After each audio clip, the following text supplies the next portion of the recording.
দুনিয়াতে যে ব্যক্তি আল্লাহ তাআলাকে পেল, আমি মনে করি সে পুরো দুনিয়া পেয়ে গেল।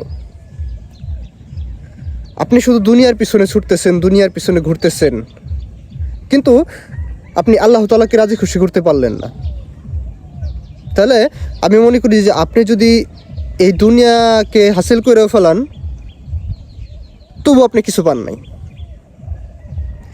সেই ব্যক্তি সফল যে ব্যক্তি আল্লাহ তাআলার প্রিয় বান্দা হইতে পারছে, যে ব্যক্তি আল্লাহ তাআলার মনোনীত কাছের বান্দা হইতে পারছে, সেই ব্যক্তি সফল। সে যদি দুনিয়াতে আপনার আমার ভাষায় যদি গরিব মানুষও হয়, সে যদি অনেক টাকা পয়সা অর্থের মালিক নাও হয়, সেই ব্যক্তি সফল। আপনি আমি সফল না। যদি আপনি আমি 1000 কোটি টাকার মালিকও হই,